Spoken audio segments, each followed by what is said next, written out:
Na televisão pública debate-se esta noite o trabalho, o futuro do trabalho, o futuro do emprego, as novas qualificações pretendidas, a nova organização das empresas, a chegada em força da inteligência artificial. De tanto já se falou.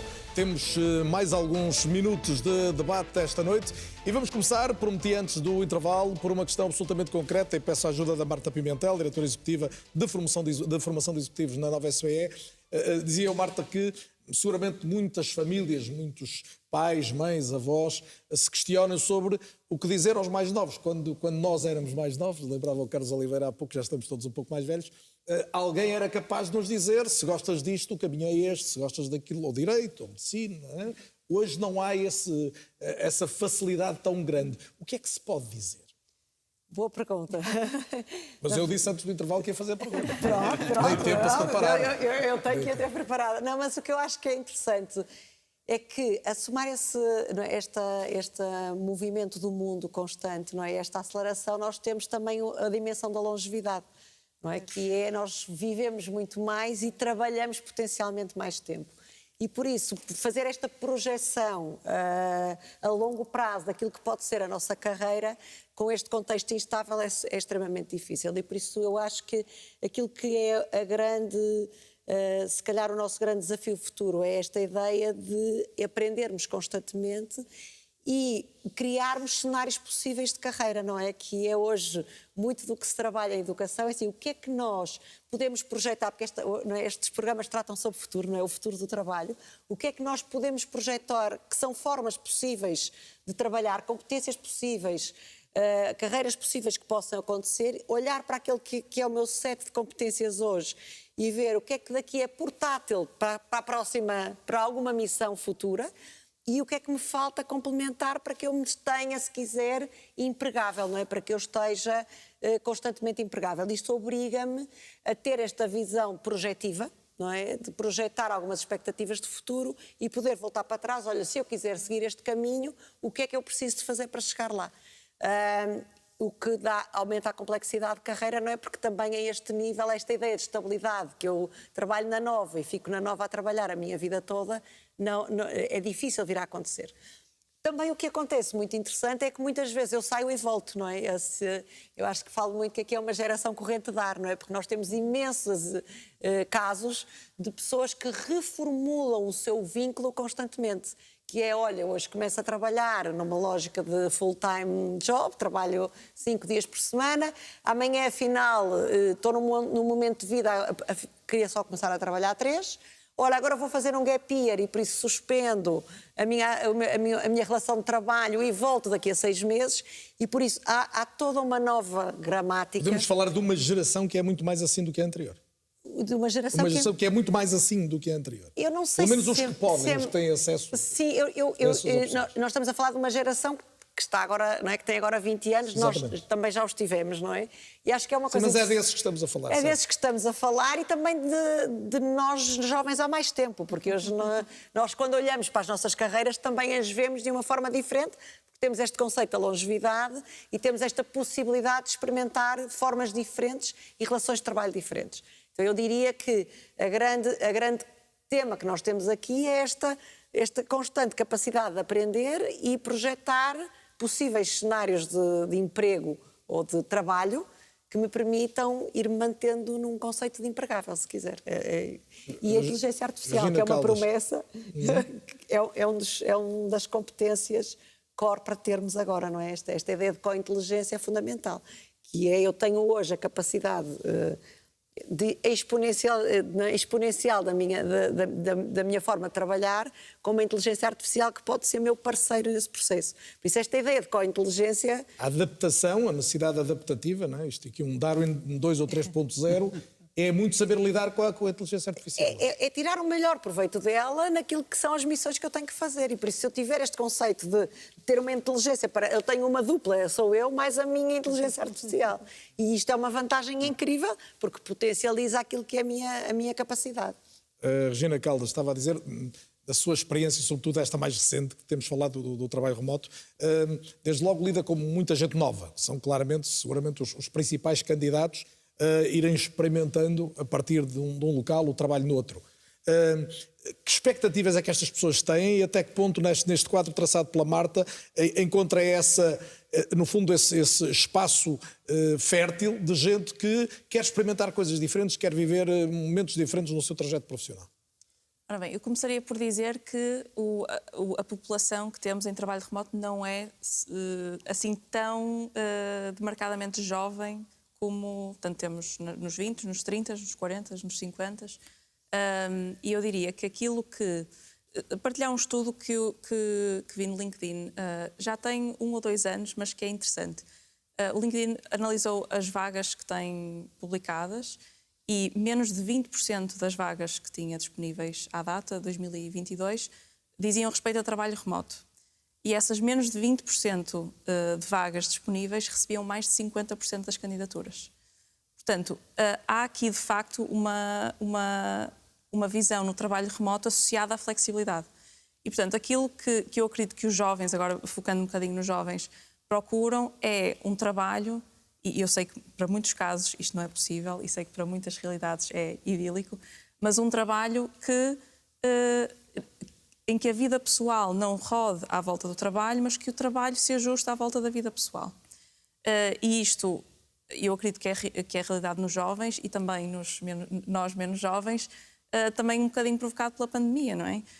Acho que hoje em dia a sociedade valoriza muito mais o tempo que passa em família, o tempo que passa a viajar, o seu tempo livre, o ir ao ginásio. E, portanto, a flexibilidade, portanto, se focarmos aqui na parte de flexibilidade associada ao trabalho remoto, permite tudo isso. E, portanto, acaba por ser aqui uma proposta de valor diferenciada, que vai evoluir. Portanto, todo o mundo do trabalho vai evoluir e para realidades que se calhar nós não conseguimos aqui antecipar, mas eu vejo nesta flexibilidade, naturalmente, estando cumpridas a base da pirâmide de Maslow, é esta flexibilidade que procuram. E depois é um reconhecimento rápido, quase que uma meritocracia. Os jovens valorizam esta questão do investimento e de ter o retorno, e nós vemos isso nas crianças que estão habituadas a querem algo e têm logo de seguida, e nós há muitos anos atrás tínhamos que esperar 20 minutos de publicidade até podermos ver os nossos desenhos animados. E, portanto, eu acho que estas mudanças, e também pegando aqui um bocadinho no que a Marta dizia, é um bocadinho difícil prever, na minha opinião, aquilo que vão ser as profissões do futuro e aquilo que vão ser as saídas profissionais do futuro. Eu acho que no passado, em todas as gerações, se tentou antecipar e muitas vezes errava-se, porque no momento em que, ok, vou direcionar o meu filho para esta carreira, e depois passavam 10, 15 anos e o mundo mudava. Susana Almeida Lopes quer nos ajudar nisto, quem trabalha em recrutamento e seleção de recursos humanos. Há aqui uma orientação vocacional que ainda se possa fazer, ou esse tempo já acabou, este palavrão já nem se pode usar? Pode e deve. Efetivamente, a pessoa conhecer-se bem e saber quais são os seus talentos, as suas vocações, as suas paixões é totalmente fundamental, principalmente para saber por onde começar. E as carreiras são mais longas, e eu acho que o conceito de carreira não está de todo esquecido. As carreiras são diferentes, mas são percursos evolutivos, profissionais, de desenvolvimento pessoal. Num estudo que lançámos agora em 2025, internacional na SHL, uma das primeiras expectativas das pessoas é carreira e desenvolvimento. Portanto, o conceito de carreira não está morto, é diferente. Obviamente que há profissões que se perspectivam como muito mais interessantes, que são todas as engenharias, tudo o que seja ambiente, renováveis, big data, software. Acho que não estou a dar nenhuma novidade a ninguém, não é? Em relação a este tipo de a ciência de dados que tem tanta falta de pessoas.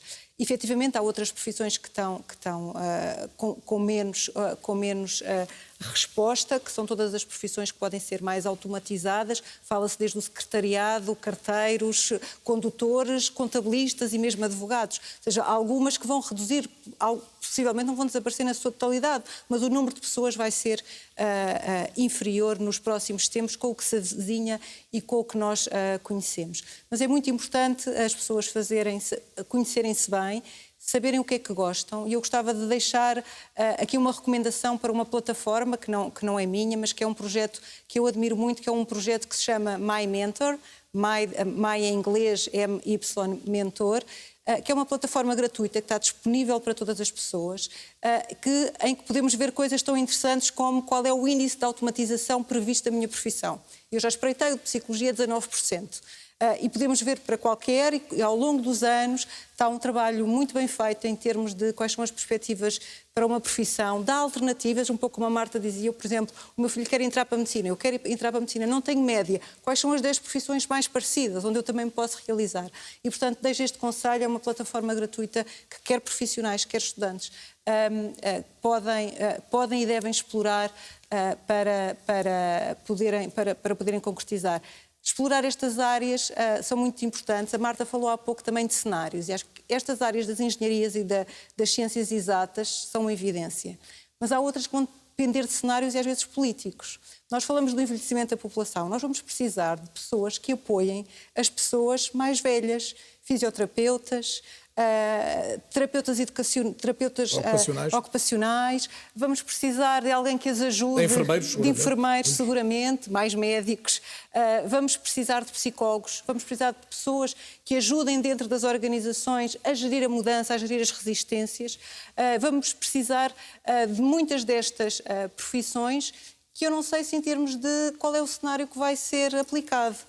Se for um cenário em que, efetivamente, vai haver condições para que estas profissões possam ter sucesso até na área pública, eu diria que até profissões muito interessantes como a filosofia, e ser filósofo e poder pensar sobre os temas da inteligência artificial e da humanidade, sociólogos e psicólogos, eu diria que fazem imensa falta. Não sei qual é o cenário, mas acho que este cenário deve estar em cima da mesa, que são profissões que fazem, porventura, tanta falta como a parte dos dados. Sem embargo, sim. Eu diria só que há uma descoincidência entre aquilo que são profissões e aquilo que são formações, não é? Porque hoje em dia também, cada vez mais, nós assistimos, principalmente as gerações mais jovens, têm uma determinada formação, mas depois a sua atividade profissional é outra, que não tem muitas vezes nada a ver com aquilo. Portanto, eu acho que a ideia de carreira, subjetivamente, a expectativa de uma carreira, ela é forte. Agora, eu acho é que o conceito mais central nesta nossa discussão é a instabilidade, é a volatilidade, é a mudança de ocupação de uma forma mais rápida. Os jovens... E aparentemente isso é uma fatalidade. Agora. Não, parece-me inevitável. Quer dizer, os jovens hoje em dia aceitam qualquer emprego porque precisam de uma autonomia financeira, não é? Na expectativa, muitas vezes, de que ele seja de curta duração. E é o caso dos jovens licenciados que são, enfim, motoristas da Uber ou que trabalham à distância. Se calhar um jovem licenciado que é motorista da Uber é porque tem uma formação que está desalinhada com aquilo que são as necessidades do trabalho e, portanto, precisa provavelmente de evoluir a sua formação.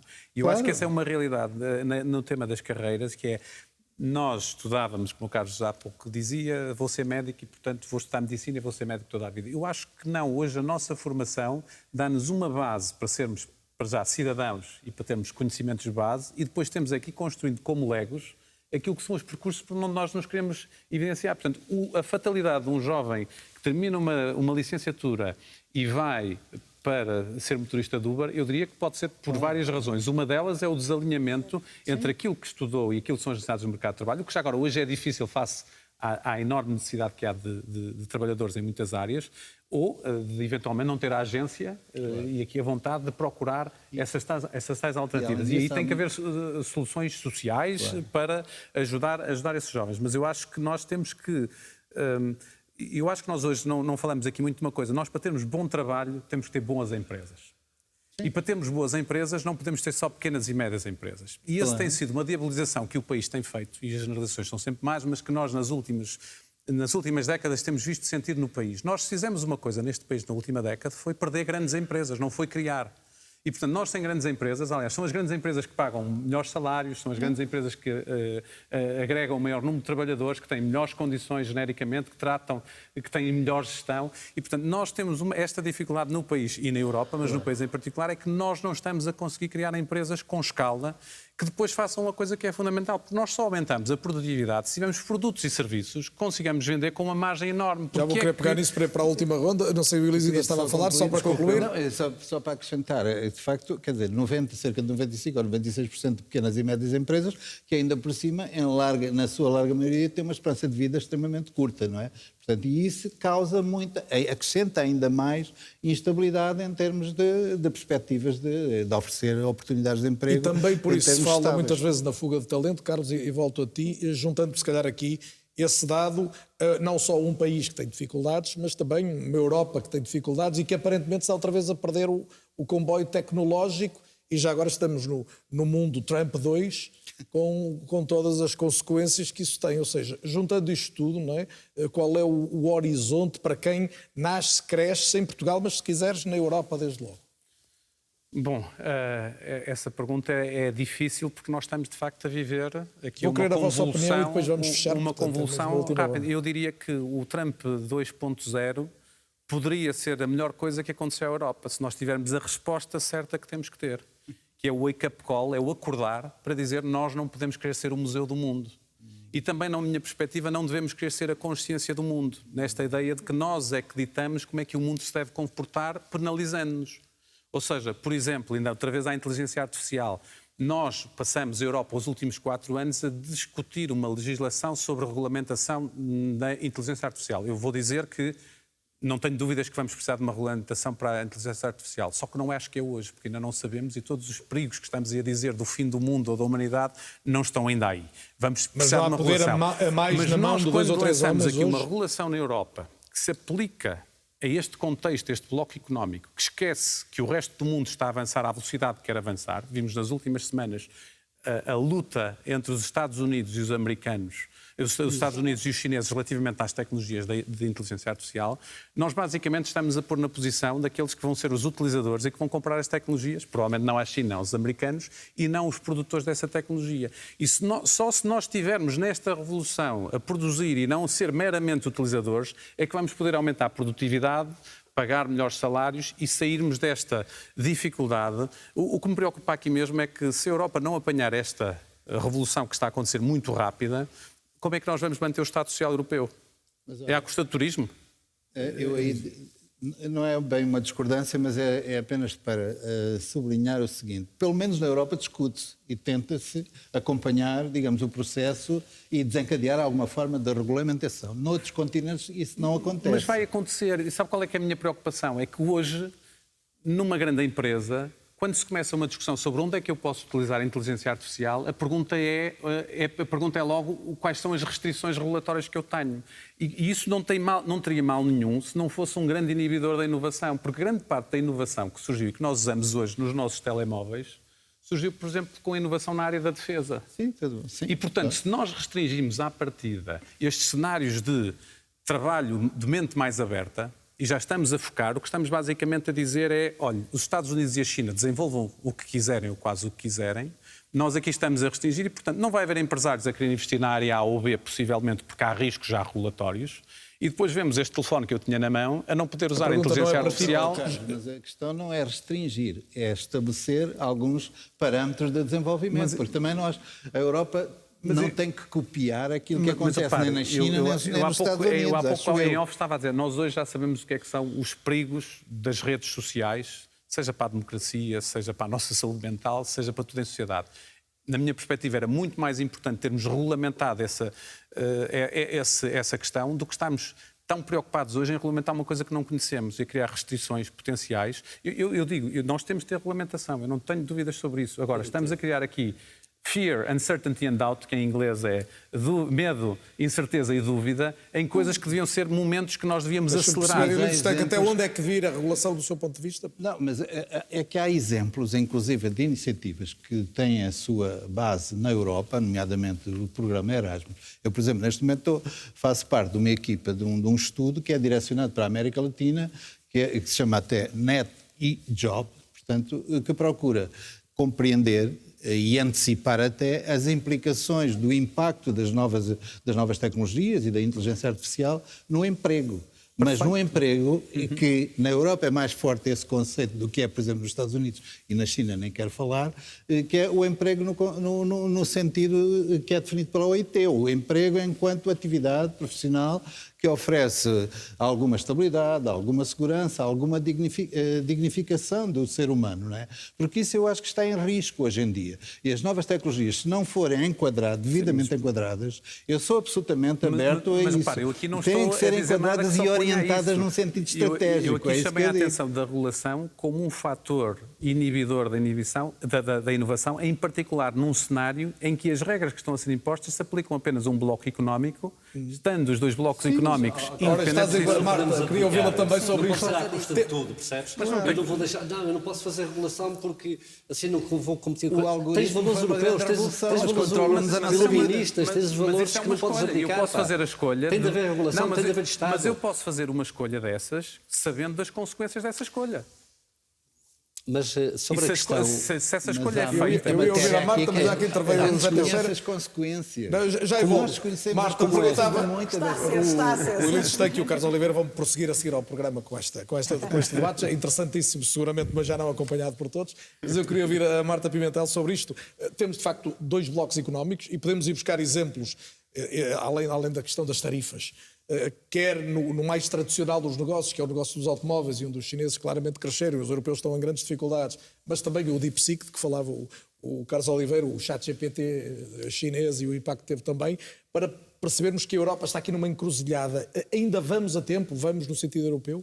Então, eu acho que há um autor brasileiro que eu adoro que tem uma frase que eu acho incrível, que é Ariano Suassuna, que diz que conhece. O otimista é um tolo, o pessimista é um chato, bom é ser um realista esperançoso. E eu considero-me uma realista esperançosa. E, na verdade, eu acho que temos uma missão enquanto Europa de compreender a tecnologia, trazer para dentro. Obviamente que o tema da regulação é relevante, mas até para regular temos que a dominar e conhecer e poder pôr a mão na massa, se quiser. Hoje nós temos uma parceria que acabamos de realizar com a Harvard, com o DukeCube, que é exatamente trazer a tecnologia e toda a inteligência artificial e toda a geração de dados para dentro da Nova, para que os nossos alunos possam ter acesso e possam eles também conseguir manusear, porque quando se conhece bem e se é capaz de lidar com isso, de facto, provavelmente todas estas questões relativamente a barreiras, elas desbatem-se e nós conseguimos compreender e por isso regular melhor.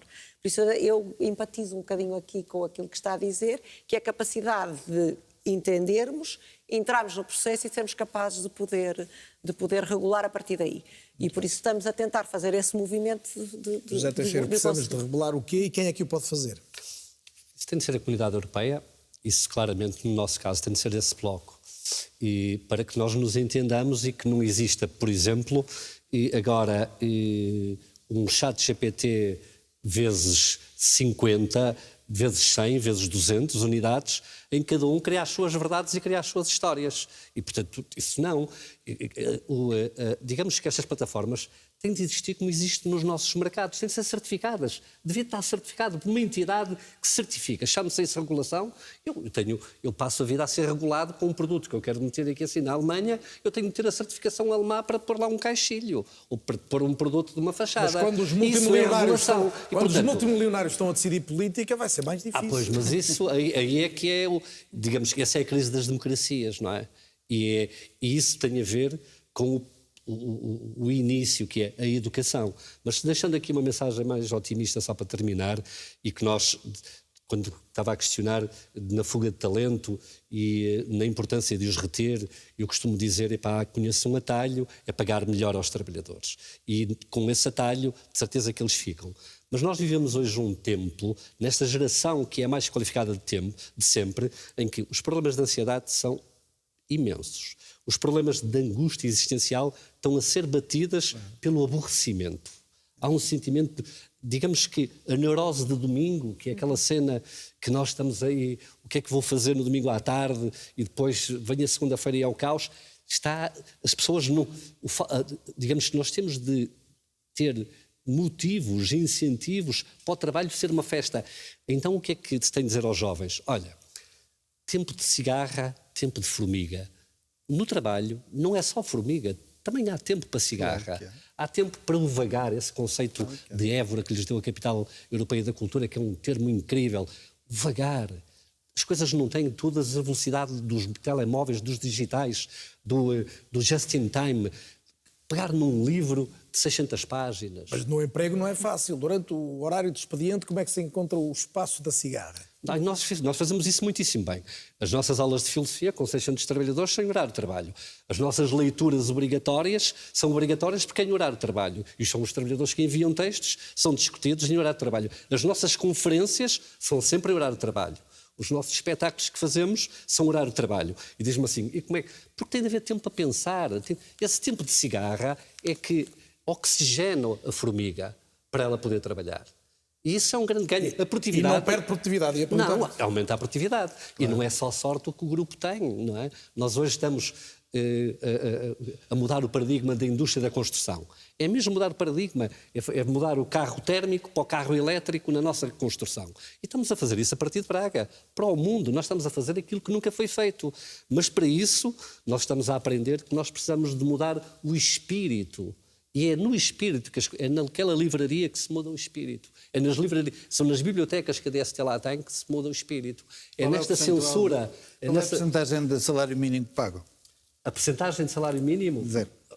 Os trabalhadores, o meu ordenado médio, se quiser dizer assim, anda à volta brutos dos 3.000 e tal euros brutos. Aquilo que hoje na empresa nós não temos o salário mínimo de lei. Ninguém ganha o salário mínimo de lei. Nós pagamos sempre um plus acima do salário de lei. Mas vou-lhes terminar aqui com, na festa de Natal deste ano, eu disse aos meus trabalhadores, com a imagem do Martin Luther King, eu tenho um sonho. E posso confessá-lo.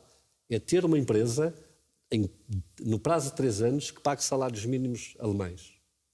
Eu tenho de conseguir ter uma Fica empresa... já o convite para daqui a 3 anos para confirmarmos isso, José Teixeira. Só tenho um minuto para a Susana e para a Regina. Susana, o que é que faltou dizer hoje? Falar um pouco aqui sobre nesta parte da regulamentação.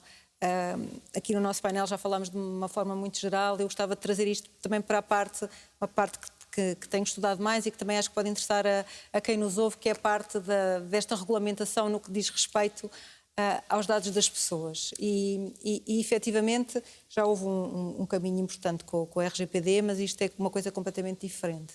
E termos a certeza ou termos alguma certificação que os enviesamentos não são passados para os algoritmos, que os dados não são utilizados de forma abusiva, que a organização de identificação de talento ou de mapeamento de mérito são feitas com rigor e com qualidade, parece-me absolutamente fundamental. Parece-me que os quadros regulamentares que se avizinham em termos de implementação vão neste sentido e acho que não pode ser a todo o custo e que efetivamente isto tem mesmo de ser regulamentado. Acho que é demasiado perigoso deixar que até os enviesamentos que nós humanos temos e que não são bons, em muitos casos, que sejam passados e perpetuados através das máquinas. E o que é que ainda quer dizer alguém que trabalha no mercado global de talentos, Regina?